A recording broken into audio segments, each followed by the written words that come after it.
আপনাদের সংগঠন করাই আসলে অনেকে প্রতিদ্বন্দ্বিতা করছেন, সেই জায়গা থেকে আপনার নির্বাচিত হওয়াটা কতটা চ্যালেঞ্জ হবে এবং কেন আসলে ভোটাররা আপনাকে বেছে নেবে? আচ্ছা, আমি এই উত্তরটা দেওয়ার আগে একটু মায়েদের কথায় আসি। তিনি আসলে আমি যখন বলি যে আসলে এখানে আমার আদর্শিক ডিবেটটা থাকবে কি থাকবে না, বিষয়টা আসলে এখানে না। আদর্শিক ডিবেট অবশ্যই থাকবে এবং আপনার একটা নির্দিষ্ট আদর্শ থাকবে, নির্দিষ্ট আদর্শ কেন্দ্রিক আপনি রাজনীতিটা করবেন। কিন্তু যখন একটা বিশ্ববিদ্যালয়ে আপনার কাছে স্টুডেন্টদের রাইটসের থেকে আপনার অন্যের আইডিওলজিটা ডিবাং করাটা, যখন আপনার পরস্পরের সাথে দ্বন্দ্বে লিপ্ত হওয়াটা আপনার কাছে মেইন প্রায়োরিটি হয়ে যায়, তখন আপনার আদর্শ নিয়ে আমার যথেষ্ট ডাউট আছে। আপনার আদর্শ যদি হয় অন্যকে ট্যাগিং করা, ফ্রেমিং করা, তাহলে আপনার আদর্শকে আমি অবশ্যই বলবো যে এই আদর্শ আপনাকে ছাড়তে হবে, এই আদর্শের রাজনীতি আপনারা ছাড়তে হবে। তো এখানে আসলে যে ডিবেটটা আসলে তারা শুরু করেছেন, সেই ডিবেটের এন্ডিংটা কোথায় হবে এটা তারা জানেন না। সমস্যাটা এখানে। এবং এইটার পরিণতি যে ক্যাম্পাসে আমরা যেটা দেখেছি যে বিগত সময়গুলোতে ক্যাম্পাসে আসলে হানাহানি, মারামারি, কাটাকাটি ছাড়া আর অন্য কিছু ছিল না। এবং ঢাকা বিশ্ববিদ্যালয়কে তারা রাজনীতিকরণ বলতে এমন একটা জায়গা চিন্তা করে যে আসলে বিশ্ববিদ্যালয়ে পড়ালেখা কাজ না, শুধুমাত্র রাজনীতিটাই কাজ। আমাদের কথা বিশ্ববিদ্যালয়ে ছাত্র রাজনীতি থাকবে, এই ছাত্র রাজনীতি থাকা উচিত, কিন্তু সেই ছাত্র রাজনীতিটা শুধুমাত্র জাতীয় রাজনীতি কেন্দ্রিক হওয়া উচিত না। এখানে আপনার বিশ্ববিদ্যালয়ের ভেতরে যে শিক্ষার সংস্কার, গুণগত পরিবর্তন থেকে শুরু করে আরও অনেকগুলো বিষয় নিয়ে রাজনীতি হতে পারে, এটাই আমাদের ছাত্র সংগঠনগুলো এখন পর্যন্ত পরিষ্কার না। সমস্যাটা এখানে। এর পরবর্তীতে আসি যে দেখেন, আমি একটা ছাত্র সংগঠনের সাথে যুক্ত ছিলাম এবং এখনও আছি। এখন এই সংগঠনে যুক্ত থাকা অবস্থায় আমি এখানে আসলে স্বতন্ত্র নির্বাচন করছি। এখানে আমাদের সংগঠন থেকে সদস্য সচিবের একটা বিবৃতির মাধ্যমে এটা পরিষ্কার করা হয়েছিল যে এই জায়গায় সংগঠনের একটা ফ্লেক্সিবিলিটি আছে যে আমরা দাঁড়াতে পারবো। তো এখানে আমি কেন নির্বাচিত হব এটা আসলে অনেকটাই নির্ভর করে শিক্ষার্থীদের উপরে। তারপরেও আমার কিছু ব্যক্তিগত অভিজ্ঞতা এবং ব্যক্তিগত কাজ আছে, যে কাজগুলোর ভিত্তিতে আমি বলতে পারি যে কেন শিক্ষার্থীদের আমাকে চয়েস করাটা উচিত। আমার যেমন এই বিশ্ববিদ্যালয়ে একজন শিক্ষার্থী হিসেবে একজন স্টুডেন্টের যে কাজগুলো করা দরকার সে কাজগুলো করার অভিজ্ঞতা আছে। আমি গবেষণার সাথে যুক্ত ছিলাম, সে গবেষণার অভিজ্ঞতা আছে। একই সাথে আমি বিতর্কে ছিলাম কো কারিকুলার অ্যাক্টিভিটিস হিসেবে, সেটার সাথে আমি জড়িত ছিলাম এবং ঢাকা বিশ্ববিদ্যালয়কে বিভিন্ন পর্যায়ে রিপ্রেজেন্ট করার মাধ্যমে আমি ঢাকা বিশ্ববিদ্যালয়ের জন্য কিছু অ্যাচিভ করতে পেরেছি। তো এই জায়গাগুলো যেমন আমার আছে। এছাড়া ঢাকা বিশ্ববিদ্যালয়ে ভর্তি হওয়ার আগে থেকেই যে আওয়ামী বিরোধী যে আন্দোলনগুলো ছিল, সেই আন্দোলনগুলোতে কখনো আমি জোটের ব্যানারে, কখনো আমাদের নোয়াখালী কেন্দ্রিক যেহেতু ছিলাম, তো সেখানে বিভিন্ন দলের ব্যানারে আমার আন্দোলন করার সুযোগ হয়েছে। এর পরবর্তীতে ইভেন বিএনপির ব্যানারে আমার অনেকগুলো প্রোগ্রাম আছে। তো ইভেন আবার 2018-তে যখন নিরাপদ সড়ক আন্দোলন, কোটা সংস্কার আন্দোলন, সেই কোটা সংস্কার আন্দোলনগুলোতে আমি অংশগ্রহণ করেছি এবং বৈষম্য বিরোধী ছাত্র আন্দোলনের আমি কেন্দ্রীয় সমন্বয়ক ছিলাম। তো একজন শিক্ষার্থী হিসেবে একাডেমিক রেজাল্ট এবং একাডেমিক্স, তারপর ধরেন গবেষণা, কো কারিকুলার অ্যাক্টিভিটিস, এই জায়গাগুলোতে যেমন আমার অভিজ্ঞতা আছে, তেমনি আমার রাজনৈতিক বিভিন্ন ফ্যাসিবাদ বিরোধী যে সংগ্রামগুলো, সেই সংগ্রামগুলোতে অংশগ্রহণ করার অভিজ্ঞতাটা আছে।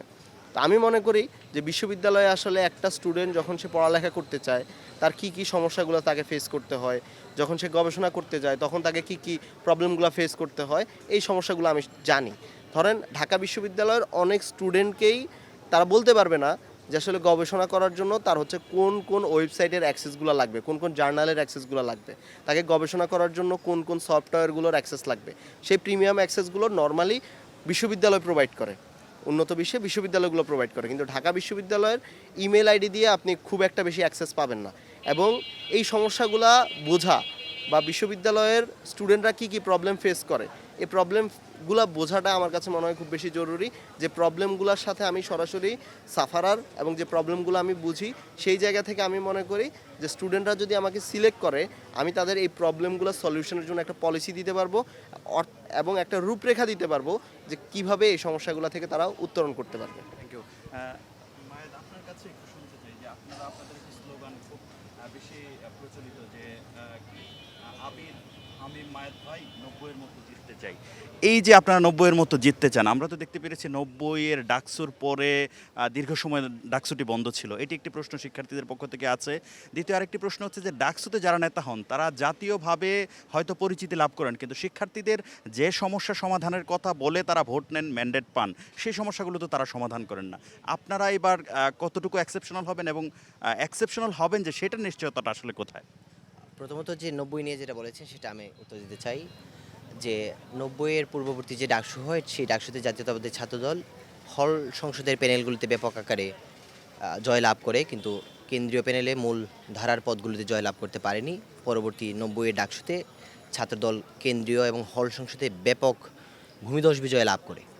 সেই সময় ছাত্র শিবির, ছাত্র সমাজ তারা আমাদের যে শিক্ষার্থীদের যে কন্ট্রাক্ট ছিল সেই কন্ট্রাক্টের মাধ্যমে তারা অবৈধ বলে ঘোষিত হয়, এবং ছাত্রলীগ বা বাম সংগঠনগুলো সেই সময় এতটা দুর্বল অবস্থায় ছিল যে ছাত্রদল এককভাবেই পুরো ক্যাম্পাসে সবচেয়ে বড় জনপ্রিয় দল ছিল।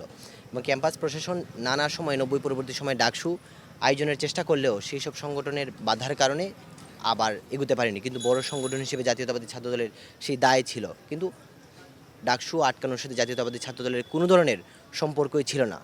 জাতীয়তাবাদী ছাত্রদলের জনপ্রিয়তায় ভীত সন্ত্রস্ত হয়ে অন্যান্য সংগঠনগুলো সেই ডাকসুকে বাধাগ্রস্ত করতে চেয়েছিল। যদি নির্বাচন হতো তাহলে এককভাবে জাতীয়তাবাদী ছাত্রদল যে জনপ্রিয়তা পেত, আপনি সেই সময়ে ডাকসু হল সংসদ এবং কেন্দ্রীয় সংসদের মেম্বার পদে আপনি শহীদুদ্দিন চৌধুরী এনি, রকিবুল ইসলাম বকুল সহ আরও অনেক বড় বড় নেতার নাম শুনবেন যারা ওই সময় এখনও বিএনপিকে লিড করছেন। তারা কিন্তু হল সংসদে এবং কেন্দ্রীয় প্যানেলে নির্বাচিত ছিলেন। তারা যদি পরবর্তী ডাকসুতে সুযোগ পেতেন তাহলে তারাও কেন্দ্রীয় ডাকসুর ভিভিজিএস হওয়ার মতো যোগ্যতা সম্পন্ন ছিলেন। আপনি তাদের সমমানের কোনো নেতা প্যারালাল কোনো ছাত্র সংগঠনে দেখবেন না। তারা জাতীয় নেতা হয়েছেন, জাতীয় রাজনীতিতে গুরুত্বপূর্ণ অবদান রাখছেন, বাংলাদেশের মানুষের জন্য কাজ করছেন, সেটি তো অবশ্যই একটি ইতিবাচক দিক। কিন্তু শিক্ষার্থীদের সমস্যাটি তো আসলে সমাধান আর হয় না, সেই সমস্যা চক্রেই সেটি ঘুরতে থাকে। আমি এটা বলতেছি না, আমি বলতেছি যে তারা যে পরবর্তী ডাকসু, যদি 90 পরবর্তী ডাকসু হতো তাহলে কি হতে পারতো, ছাত্রদল বাদে আর কোনো সংগঠন কতটা জয়লাভ করতে পারতো, তাদের অবস্থান কতটুকু ছিল, আমি এটা নিয়ে বলছি, অন্য কিছু বিষয় না। তার পরবর্তীতে আপনি যে বললেন যে আমরা কি সমাধান করব, আমরা মনে করি যে আমরা 5 আগস্ট পরবর্তীতে আমরা যে রাজনীতি করেছি, শিক্ষার্থীদের কাছে গিয়েছি, আমরা একটা পরিবর্তন নিয়ে আসতে চাই। ডাকসুতে আমাদের ছাত্র প্রতিনিধিদের ক্ষমতা অত্যন্ত কম, এবং সেখানে প্রধান হচ্ছেন উপাচার্য মহোদয়, তার নিয়ন্ত্রণাধীন পুরো ডাকসু। সেখানে বলতে গেলে তাদের কাছে কোনো পাওয়ারই থাকে না, সুতরাং তারা যে পরিবর্তন নিয়ে আসবে সেই সুযোগ কিন্তু কম। ছাত্রদল তার সংস্কার প্রস্তাবে বিশ্ববিদ্যালয় প্রশাসনকে বলেছিল যে ডাকসুর সভাপতি নির্বাচিত কাউকে বসানো উচিত, যার মাধ্যমে ডাকসুর ছাত্র প্রতিনিধিরা ক্ষমতায়িত হবে। অন্য কোনো সংগঠন এই ধরনের কোনো প্রস্তাব দেয়নি। তার মানে আমরা বলতে পারি যে ডাকসুকে শক্তিশালী করে শিক্ষার্থীদের অধিকার আদায়কে প্রায়োরিটি দেওয়ার জন্য যে চিন্তাভাবনা, সেটা ছাত্রদল অবশ্যই লালন করছে, এবং আমাদের ম্যান্ডেটগুলোর মধ্যে একটা আছে অবশ্যই যে আমরা যদি নির্বাচিত হতে পারি তাহলে ডাকসুর কাঠামো পরিবর্তন করে সেইখানে নির্বাচিত প্রতিনিধিকে ডাকসুর প্রধান এবং শিক্ষার্থী প্রতিনিধির হাতে প্রয়োজনীয় ক্ষমতা নিয়ে আসার জন্য আমরা কাজ করব।